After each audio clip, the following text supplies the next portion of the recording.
this weekend I hope that people will come from a wide area to come together and meet each other, inspire each other and think about the future, not in a concrete way, not about next week, not about next month or even next year, but how they want things to be in an ideal world so that they're inspired to make a part of that happen.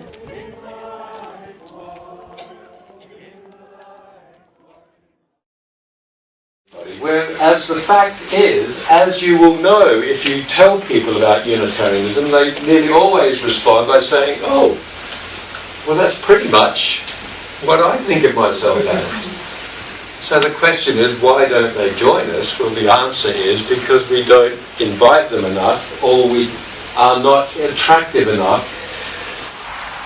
Start to imagine what we might achieve once we recognise that there is no lid to the jar, and that we can achieve what we really set our minds to achieve and believe we can achieve.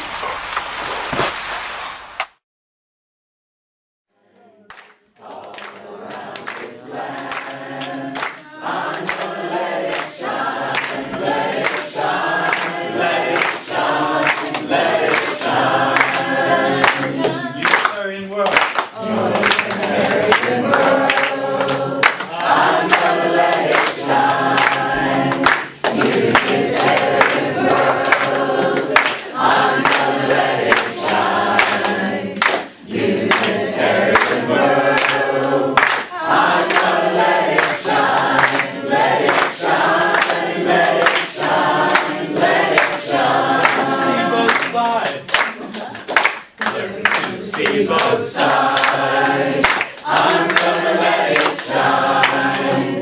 Let you see both sides.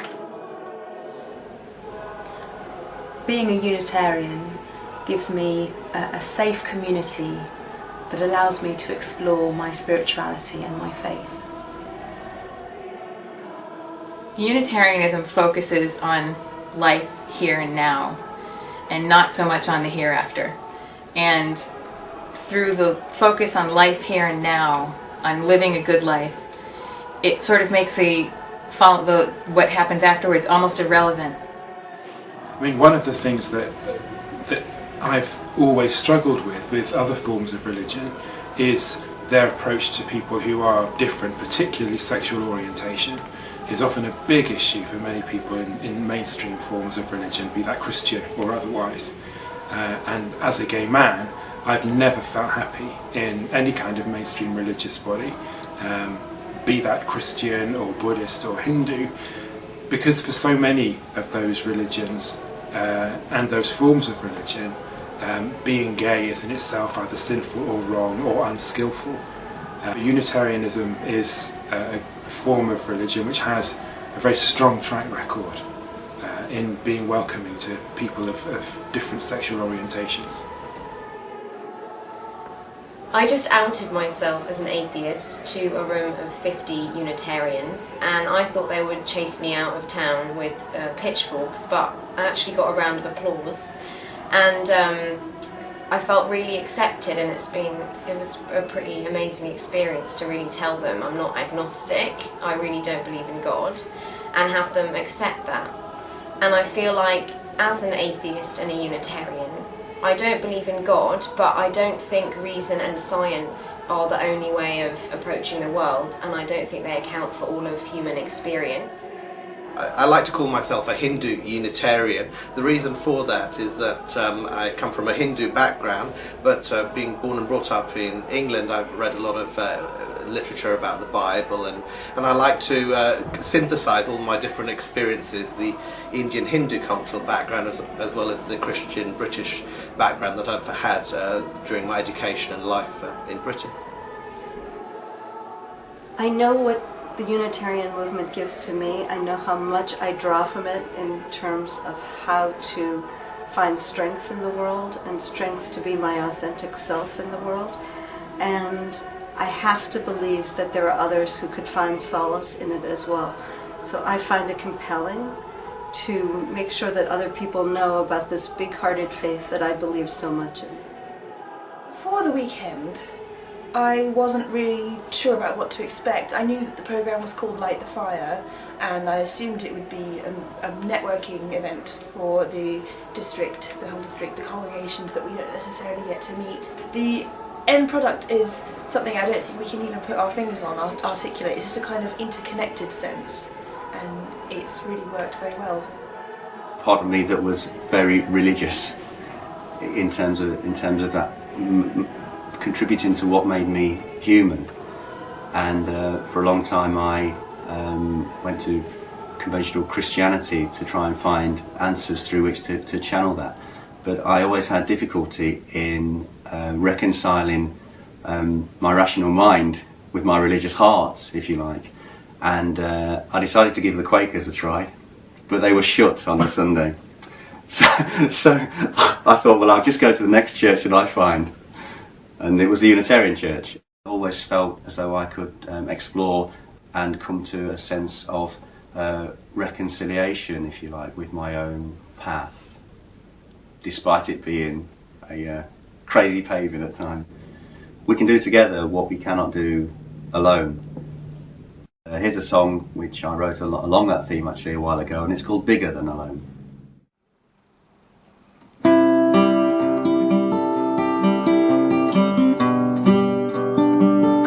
This weekend has really been a success, mainly because all the participants have absolutely thrown themselves into all the activities.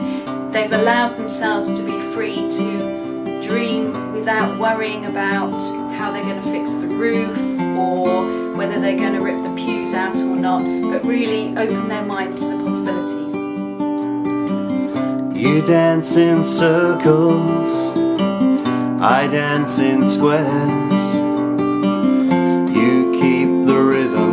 I go here, I go there. I dance alone while you have community. You dance with grace, I rise and fall awkwardly.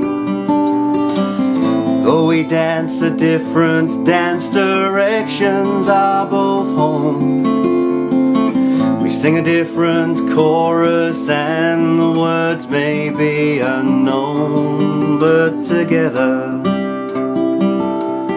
we are bigger, bigger than alone.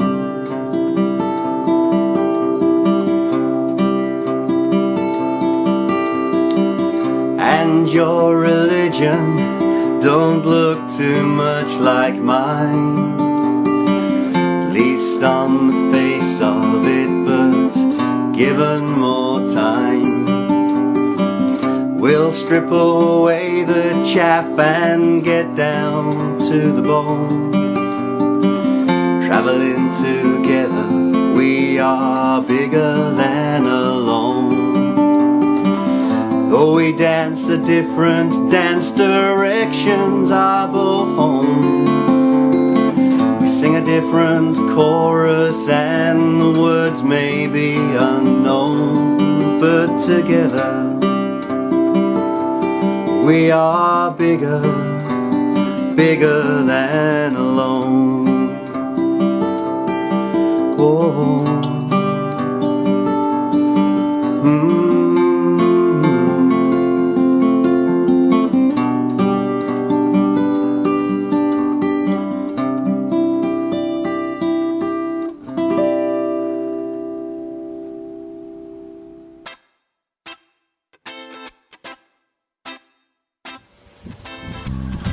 Yeah, we're not quite sure how long this ritual of the trough baptism has been going on for. It was definitely thriving in the 80s when I started coming here, and we know that some of the kids, their grandparents, definitely got baptised too. It's rainwater, it runs off from the fields that fills it up. I imagine it was used to water horses back in the days before horseless carriages. But we think it's a really nice spiritual ritual and the kids love it.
Welcome to Sunday Night Live here from the shed in Sussex.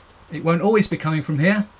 We have plans to bring the programme from Billingshurst, Horsham, Golders Green and Bridport and many other places, but as this is a test broadcast, we felt it was a good idea to have humble starts and to test things out before we ventured further afield.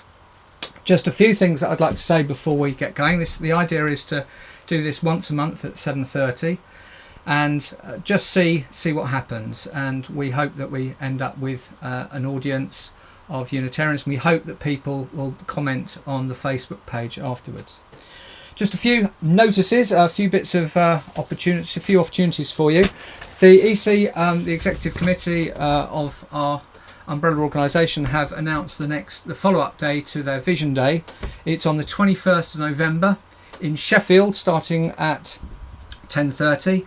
And your secretaries should have received information, but if you need information about this day, then please contact Essex Hall because they'll have the details for you. The idea is to turn the vision into a plan. This seems to have been received very well, and we want to keep up the momentum on that. The EC want to keep up the momentum on that. If you're interested in outreach, we have the Unicoms group have just secured funding to run a course on outreach at the Nightingale Centre on Saturday the 7th of November. It's only £14 if you just want to come for the day. There has been a comment given to us that we haven't got the information yet onto the Unicoms website, and you're absolutely right, but we will be getting on that in the next couple of days. The start time and all the other details. My personal view is outreach is our Achilles heel, and the more experience we can get and the more tricks we can learn about how to do things easily and quickly, the better. So there's more information will be on the Unicoms website, www.unicoms.org.uk, very soon. Now tonight I'm afraid you've got me talking. This was a talk I gave at the Eastern Union AGM last Saturday. The only reason that it's me is because we don't know how successful tonight's transmission is going to be, and if it was going to fail, then I'd prefer that it would fail while I'm talking than anybody else. So it's about technology, and it was reasonably well received when I gave it last weekend, and I do hope you enjoy this. I'll be watching the Facebook page during the transmission for comments, and if there are any questions that anybody asks during the film, then I'll come on at the end and answer it. But I hope you enjoy this film. Being the uncle that I am, I really tried to think I was going to be helpful to them, and what we're going to talk to you about is whether technology is really the answer to our problems, or whether it's something that's just going to get in the way and kill us off. And really what I'm trying to do here is to challenge you to think about technology in a better way, really, than you maybe have done before. I'm going to start with this lass here. This is Georgie. This is my niece who lives in Australia, and this is her actually on my wedding day acting as my best man. She is mid-20s and she's quite a lass. Her day job is dancing and fire eating and using angle grinders to dance, etc., etc. She's done this all over the world. The stories I could tell you about Georgie sort of go on and on and on. But there she is, sort of doing some of her things. And here she is at the bottom there with a friend of hers on the last trip she came over. And the point of this conversation is that she came over with her friend, and her sister came over, and her sister's boyfriend, and there they were in our house in Sussex, and they were planning a day trip to Penzance. Okay, anything under 1,000 kilometres is not a road trip in Aussie land, because that's just like next door. So they were going to go to Penzance and come back the next day. Being the uncle that I am, I really tried to think I was going to be helpful to them, and I got them a few things which I've got over here. And about 20 minutes later, I got them all round, and I said, right, if you're going out down to Cornwall, I've given you a printout of some details of the YHA hostels. You've got a book about the National Trust with all the bits and pieces down there. At this time I thought they were actually going to spend more than one night down there, so etc. But you've got all the stuff about National Trust. You've got a fabulous book, a bit out of date, but it's absolutely wonderful. Beer, Bed and Breakfast. I've had some wonderful nights by going to here. It's basically real ale pubs that do accommodation. I said, so I've got that. And I've got a map book for you because, you know, you've just hired a car. It won't necessarily have a map book in it. You know, here you go. And there was silence. And they all looked at the floor. And then they all looked across at Georgie. And Georgie looked at me with that sort of patronising smile you get from people to say, oh dear. And she said, you didn't have to do that. We have our phones. They nicely left these behind and they went off. And I thought, what are they really going on about? So I bought one. And I realised just how out of touch I was with what was going on today. Why should they have a map book which takes up half the size of the car when there's a programme on here which has got all the maps in the entire world in this space, and it tells me where I am, and not only that, is if I want to go anywhere, I just type it in and this nice little lady inside here will actually tell me where to go. So why do I need that when I got this? Why did I bother wasting a bit of a tree when all I needed to do was to send them an email and they would have had the links and they could have actually looked up the website on their phone and had all the information here? They don't want that in their back pocket. They don't want that around in the car.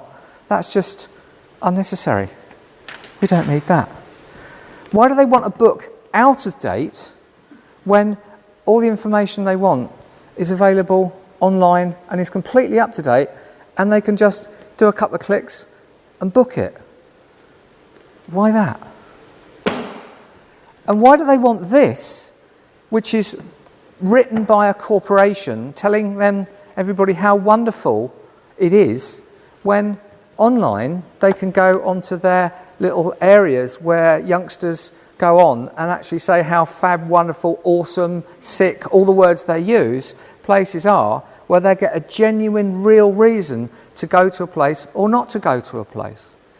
In the Inquirer about 3 or 4 years ago, Tim Berners-Lee was talking about the ethos behind the internet. And one of them was the fact that he wanted individuals to have the power that corporations had had for sort of donkey's years. And now an individual can actually make a comment, and that can be seen, that can be heard, really with the same volume as corporations. It's a interesting philosophy, but there's no point them having corporate stuff when they can get genuine stuff. And that's why their dear uncle was completely out of touch with what was going on. And it wasn't just this. The more I looked at it, there are new ways of doing absolutely everything. I've now done all my banking on this. I could get on here, I could tell you what my balance is. I can actually transfer money. The way that banking's done is completely different. That's why high street branches are closing, because the kids are using these. The way they contact their friends, the way they actually communicate with each other is completely different to the way we did. They're not even doing texts anymore. They're out, they're not sending emails, which is what some of us are sort of still struggling with. There's a myriad of methods where they can actually send messages across to each other and communicate. Now you might think, oh, this is a bit trivial. At GA, the last GA, I was there and I was talking with a couple of people and I'd just arrived and I'd literally walked in the door. And as I was talking with these two people, somebody else came in and said, oh, James, lovely to see you. How did Isla's operation go? Youngest daughter, she'd had just done an operation. Oh, blah, blah, blah, blah, blah. And they went off. And another person came, oh, James, yes, how was the operation? And these people are saying to me, how do these people that have just arrived know that your daughter had had an operation? social media. We put out there that she was having this operation and we didn't know the result, etc., and people were coming, etc. The amount of communication that is going on that thing called social media is phenomenal. And okay, 90% of it's trivia, 99% of it's trivia, but there is important stuff that they're doing. But this is how they talk, they communicate. I'm a wedding photographer. Now the number of weddings now where people have met online is phenomenal. They are doing their dating, their initial dating, actually sort of use it through their phone. This is relevant. Stay with me. If you buy things, the whole high street has changed because so many people are buying so much through their phone. Not only new stuff, but second-hand stuff. This was bought off eBay. I'm buying electrical equipment for all the television stuff, and probably about a third that it would have cost new. Because you just basically go on an auction or just pick it up. And this was about 100 quid. New, brand new, that's about 400 or 500 quid's worth of microphone. How people listen to music. You know, nobody buys CDs anymore. It's all changed. It's all here. They buy it and they actually do it. How they take and share photographs. This is not only an incredibly good camera, this is also a video camera. Yeah, it just goes on and on. How they play games. I'm a bit of a Sudoku freak, and my wife is getting really annoyed about the fact that I spend the entire time playing Sudoku on here. How do you watch TV? I could actually go on here now, and I could start watching a television programme. I don't have to watch Casualty at 7 o'clock on a Friday night or whenever the BBC put it on. When the BBC tell me I should be watching it, I don't have to do that anymore. I can actually just go on here and pick it up anytime I like. From virtually anywhere. And one of my favourites. Okay, so I've just gone on to Radio 4, and in a moment, I hope, if it comes up, yeah, it's come up, I'll just start listening to Radio 4 live. Books. Just so much is actually on there. What we have got is a complete seismic shift in society and the way that actually things operate. It is absolutely extraordinary. Every company in this land has ripped up their business plans in the last few years, and it's now everything to do with the new technology that we've actually got. Those that didn't change have gone. Woolworths, the main reason that it was deemed that they actually failed was because they weren't ready for the new generation. They weren't actually fit for the 21st century. Comets, the same. And Dixon's just disappeared from the high street and is now available through your phone, but isn't actually on the high street.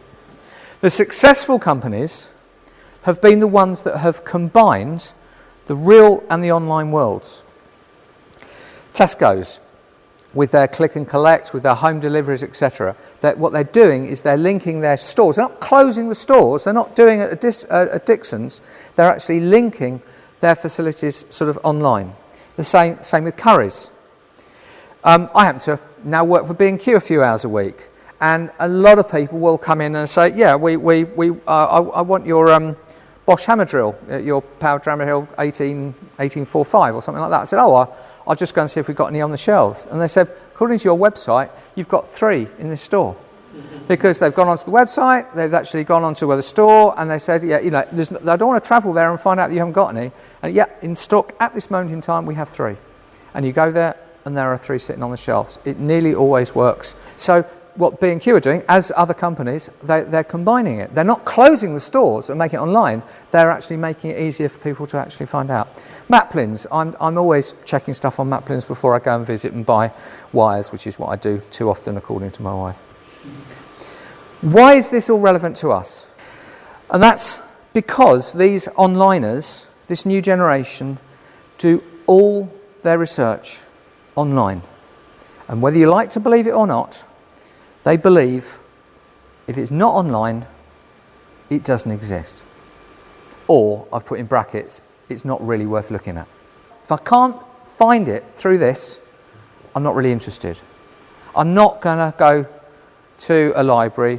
I'm not going to sort of go and read paper copies of something, because I lose that. I like travelling light. This is the Georgie attitude. You know, I'm going along, I want to look good. I don't mind having a phone in my back pocket, but I'm not going to have books or papers or leaflets. They're just not interested in communicating any other way. And basically, I believe we fundamentally have a choice. We either join it and we actually try and communicate in this way, or we actually go the way of some of the other companies that have said, no, we don't need to do that.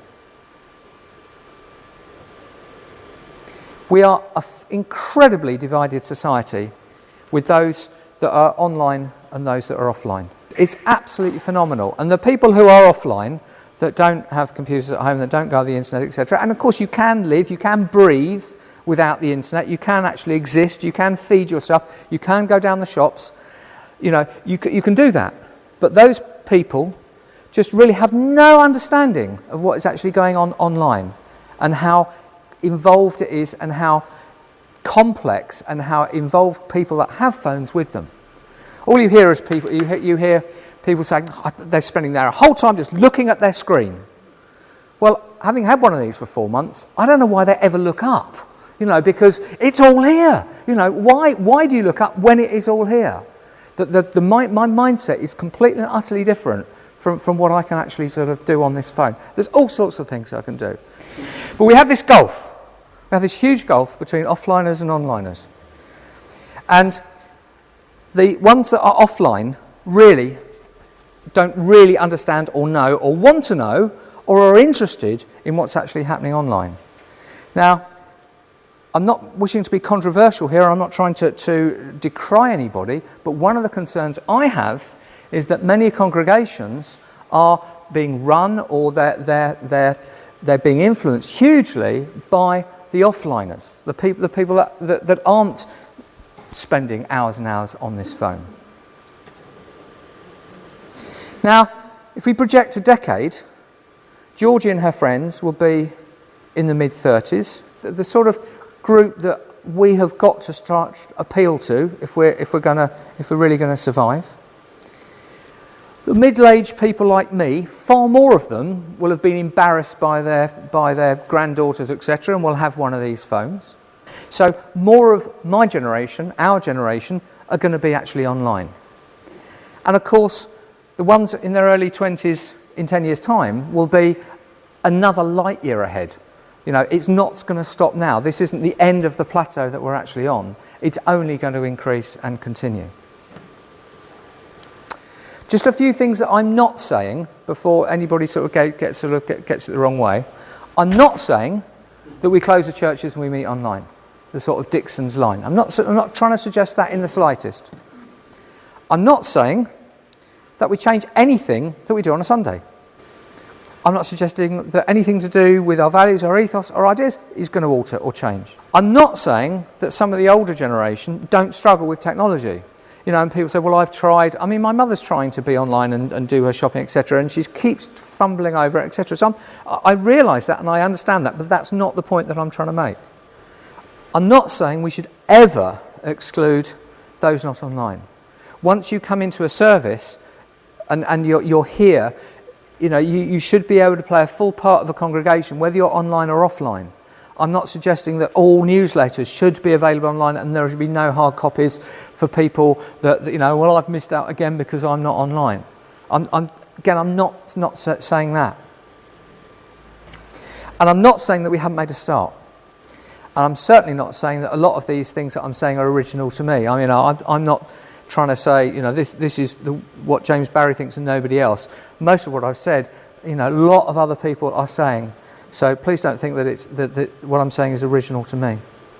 But in my opinion, we must change our approach to our outreach, which I'm going to come to expand on in a minute. Stop believing that explaining our values to people, and I'm talking about doing this online, is proselytising. As generally, I think people should start worrying about what the movement's going to be beyond their own funeral. And we've got to plan for Unitarian communities to continue. And in the context of that, this is why I think that we've got to take the online world more seriously. Before we talk about what we can do online, I've just written a list of things here which I think is what we want to actually happen. We want people to know, Joe Public, to know that we exist. We want them to know what we stand for. We'd love them to use our buildings. We like them to come to our events, our jumble sales. We'd like them to join us for worship. And Those that can't actually join us, we'd like them to connect with us. We'd like to communicate with the people that maybe can't get to us for all sorts of reasons, whether it's they're too far away or that they're too frail, etc. So what I've got now is a list of things which I think that we can do for people to know that we exist. One of the ways of doing it, those that are online, is to use the online tools that there are to mention the word Unitarian on there, and to make sure that when people are online, and those of you that are offline will think, well, how on earth do you do that? But I'm just saying that you make sure the word Unitarian actually appears in front of people. There's this index to the big computer in the sky called the internet, called Google, and effectively what we want to have to make sure is the fact that when people actually sort of type in spirituality or God, etc., then Unitarian options come up on that, so they can click on that and actually find out about us. If we want people to know what we stand for, then we must generate interesting articles that are actually online. There's a whole online press. Newspapers will have died very, very, very, within the next sort of 10 years in their current format. And most of it's actually going online. And most insensible newspapers actually have phenomenal issues actually sort of online. And we must try and contribute to that. I mean, Kate Taylor's services today, and Kate was always one for any opportunity in The Guardian actually sort of, sending off the Unitarian perspective. And I just wish when there's online discussions on anything, people actually gave the Unitarian perspective actually sort of on those things. I think, she was doing it in the print world. We need articles and we need films. George's generation, if they don't know how a Hoover works, they don't actually look at the instruction manual. They just go onto this thing called YouTube, which is where you've got millions of films, and say, how does my Hoover work? And it will come up, and there will be huge numbers of videos with people actually explaining how that Hoover works. The way that a phone works is very different to the way a home computer works. And one of the things that I've got to do on the website team is to actually make sure that all the websites that we've got actually can be looked at properly through mobile phones. Whenever we're building websites now, that's the sort of thing we've got to do. More people look at websites through mobile phones than computers. We've got to make sure, I'm getting slightly more technical now, but we're getting the leaflets, the ones we've got on the websites, actually are really designed for people to print off and then read.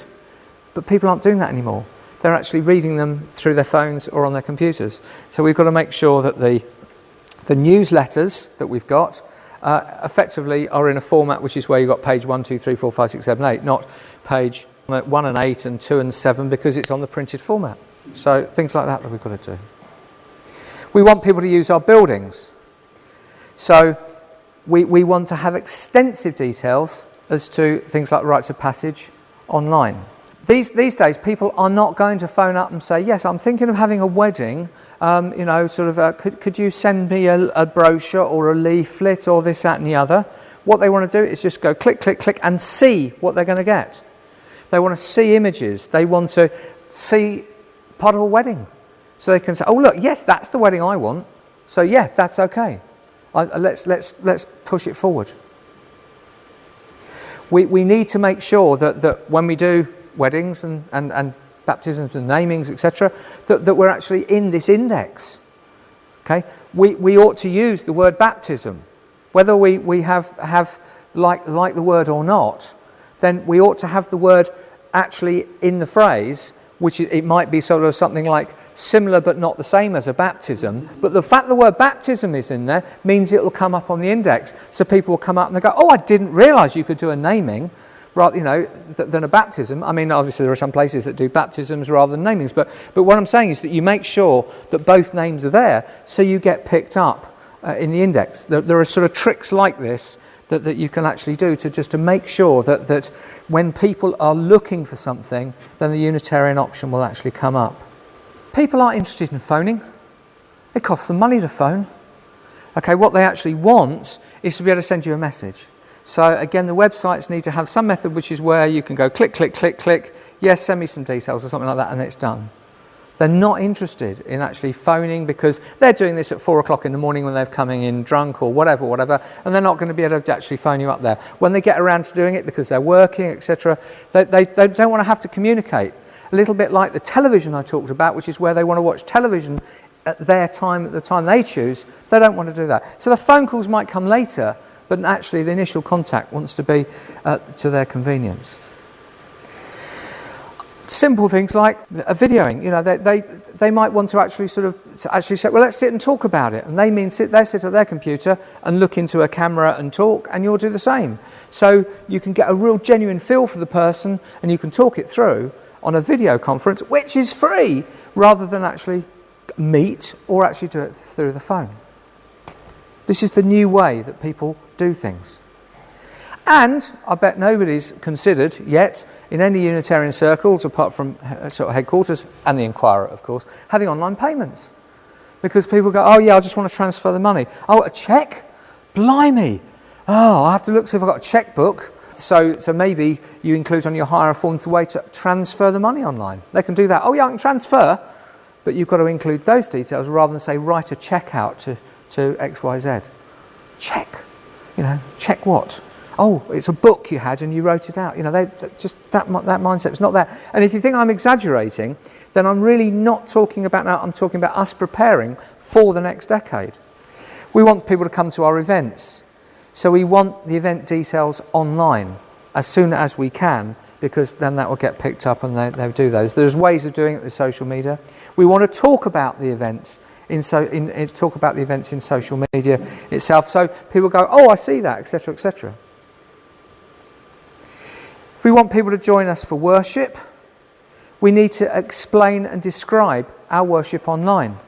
A lot of people will go onto our Unitarian website and they'll go, blah, blah, blah, oh, I don't understand that, blah, blah, oh no, all right, move on. It's too wordy, it's too complicated, it's not succinct enough to really get a good feel as to what we do. Show some of the worship maybe in film. Now, a lot of it might be terribly revealing. A lot of people might go, but they look so old, etc., etc. Now, unfortunately, that is our reality for a lot of the congregations. But online sermons in either film or in audio, podcast is what it's actually called, and it's because, again, going back to the idea that you want to watch a television program when you want to. If you don't make the service on a Sunday, then what you'll do is you'll download it on here and you'll listen to it on the bus, or you'll watch it on the bus, and that's the way that people actually want to do things. If we want people to connect with us, we can send them regular news through the computer systems, through online emails or newsletters, etc. And there is the problem, one of the downsides, which I was going to talk about later, is the fact that what the internet has done is it means that there is huge amount of noise out there. There's a huge amount of information. People are being bombarded with information from every direction because every company has seen the opportunities that this can bring and is just throwing information at people. And unless we throw information, we just bubble down to the bottom and they just forget that we exist. I'm not talking about the people that go regularly, but the ones that are going once a month. You know, sending them an email to say, you know, our Harvest Festival is in 2 weeks' time, and the reason to go is because, you know, we've got a real donkey coming or something, whatever. And they go, oh, that'll be fabulous, that'll be really good. You're trying to work on their wavelength. You know, I'm telling you should come because you're going to enjoy this, or you're going to get this out of it. Not I'm telling you to come because it's your duty. You know, that if we can phrase it in the right way and just get it in front of people, then we'll get, you know, people coming along. Discussions on social media, etc., etc., and having the event details actually available online. I've really done that. From a volunteer's point of view, slowly but surely people will want to meet online. Matthew and I don't bother picking up the phone to each other anymore. There's no point one of us paying for that call. We just sit there and talk to each other on the screen. The treasurer of the TV group, I don't know that the guy actually really exists. I've never met him. I have a fantastic relationship with him, and he tells me off when I get something wrong over the money and etc. And you know, we bounce things around. But I've never physically met the guy. Never. And we've been working 2.5 years because all the meetings is done online. And we don't waste money travelling. We don't waste time, because I can be babysitting and be at a meeting. And the other thing that online meetings do is geographically they open up people that are a big distance away. You know, we've got a member on TV who's Norway or Sweden. I always get it wrong, but one of the two, and he just joins us, and it doesn't matter. You know, we are a small denomination, and we have people spread over, but suddenly the geographical location of people is irrelevant. It just doesn't matter. It's wonderful. Volunteers want information electronically. They don't want, you know, bits of paper like that I've just shown you on here. They want stuff that they can actually read and have on their phone. What have we already done? We've done a lot, and there are people that are working away to try and get this done. We're not starting from zero. I'm not banging against a brick wall which is resisting, saying, no, this isn't what we're actually going to do. We've got some services online. The one thing that I really like is the fact that we've actually got some why go to videos of ministers and other people saying, I come to this church because ... And they're really human stories and they're real reasons. And you watch that for 30 seconds, you go, hey, that's the way I think. Yeah, maybe I should go. And that's far more powerful than leaflets or books, etc. That's the way that it works. And this thing called social media, you either know what I'm talking about or you don't, but actually the Unitarians have got a lot on there. If you read your Inquirer recently, you'll find out that actually on one of the social media things called YouTube, the TV group have now got 240 videos, and we've just hit the 100,000 mark. Now in internet lands, that's nothing. There's nothing at all. That's very, very low. But to me, that was a significant milestone. I'm filming this event today. I've put this presentation together, and I've got you lot in front of me here, and I'm very pleased to have done it, and I don't mind, and I've enjoyed coming up here. I've done that. It was a lot of work, and there's going to be, 20 people here. Now probably, I'll put this online, and probably within a year, it'll have probably been watched 100, 200 times. Not a huge number, but the effort to film it means that it will be watched by 10 times the number of people that are here today. Do you see what I mean? So actually, me putting more effort into it, I hadn't mind doing that because I know it's going to be used again. I have a president currently who absolutely loves technology. We've got the TV creating films, and a few of us starting this thing called Sunday Night Live, and it basically means that eventually by the middle of next year they'll all be live, but at the moment some are pre-recorded. On the first Sunday of the month you can get onto your computer and you will basically see a Unitarian television programme. And you can then go onto social media and you can ask questions, and when it's live you can say, you know, you're talking a load of rubbish, Mr. Lecturer, what you have forgotten about is such and such, and the lecturer will actually see that and go, oh yes, okay, well let me answer the question that has actually come through. So we basically get our own, Unitarians get their own monthly television programme, and I think it's very, very powerful, and it means that we can come together online once a month as a movement. And the other thing that's actually just mentioned on there is there's a training course we've just got some money from Hibbert Trust to get the Media Trust involved in doing some training about outreach, about how we can be more visible. So are we talking about Satan, or are we talking about the Saviour? If we are talking about the bad side of this thing, it could be that the Unitarians don't evangelise, attitude kills us off. The relaxed approach that we have had is actually, I think, causing us pain numerically these days.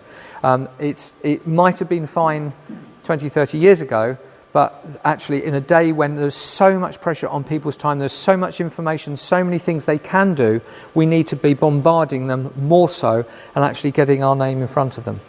You may agree or disagree. The offline generation making decisions, and I mean at all sorts of levels, people are still thinking old world rather than new world. And it is such a change that we've not only got to make sure that the people making decisions at every level actually sort of are thinking for the new world and the new generation rather than actually things that just about everything has changed, and people can't often get their heads around that. The other problem that we have is traditional religion is on the decline. So if we are to keep going and survive and be prosperous, we have got to kick against the tide to a certain degree. We have no right to survive. And one of our other problems is we only have a comparatively few numbers of people that are truly online literate. and therefore the responsibility for trying to make sure we are part of the new world is falling on the few. Saviour. I believe websites are perfect for the Unitarian ethos.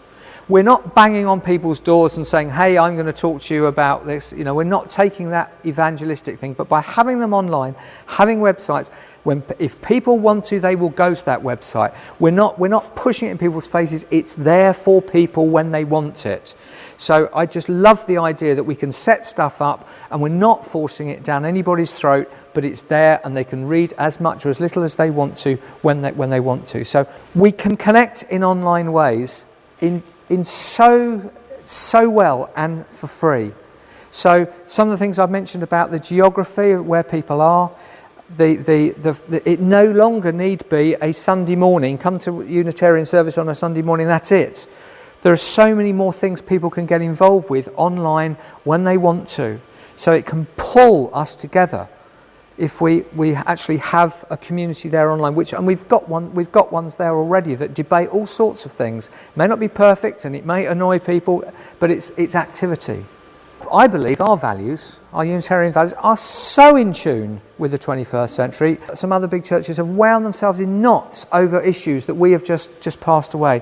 You know, sort of gender equality and sort of the same-sex issue and things like this. You know, they've really tied themselves in knots and they're really having problems. I think within a decade they'll have sorted that out, and we will lose our advantage. But at the moment, we are so politically correct. Haven't changed to be politically correct. It's just our ethos. So I'm not embarrassed about putting the Unitarian message actually online, because I just think it's what most people think is common sense. It is all possible. Everything I mentioned we can do, and other groups are doing it, whether it's religious groups or not. And so there's no reason why we can't do it. We're not blazing a trail here. We're not on the bleeding edge of technology. We can just do it and learn from what other people's mistakes are. So, my conclusion. We could become a Woolworths and fade away. We could become a Tesco's. Thank you very much.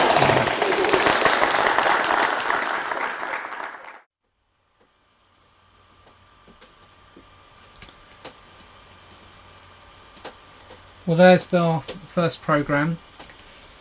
Thank you for some of the comments that you've made. It would be very useful if everybody that's watched could just leave a comment. It would be useful to know who has actually watched and what the sound quality was like, what the picture quality was like, ideas for what we should include in future programmes. Please, just all feedback at this point is extremely welcome. The film you saw, what happened afterwards, there was a discussion, and the big question was, do you let people tweet during services? And obviously there were some people that felt that this was going to be very off-putting and they wouldn't want it, but the other side of the argument was that those people probably won't come unless they can tweet during the service, and what we really need to do is to have them in a place where when they did tweet, they were not actually disturbing other people. But it rather summarised the argument about there are a lot of people out there that the idea of not tweeting for an hour would just be pretty impossible. Next month it will be a pre-recorded film again. This week, this month I'm going to Billingshurst and Stuart Coop, who has done amazing things at Billingshurst. It's one of our real success stories, and we'll be hearing a bit about that. He's interviewing the Reverend Richard Bokey about his experience during the civil rights campaigning in the 1960s. I've heard some of those stories, and they really are quite wonderful, and I find Richard extremely interesting. So we do hope you join us for that, and you'll see some of the images from the chapel in Billingshurst. So that's it for this month. I'm back to having another coffee, and see you next month. Please leave a comment. Thank you very much.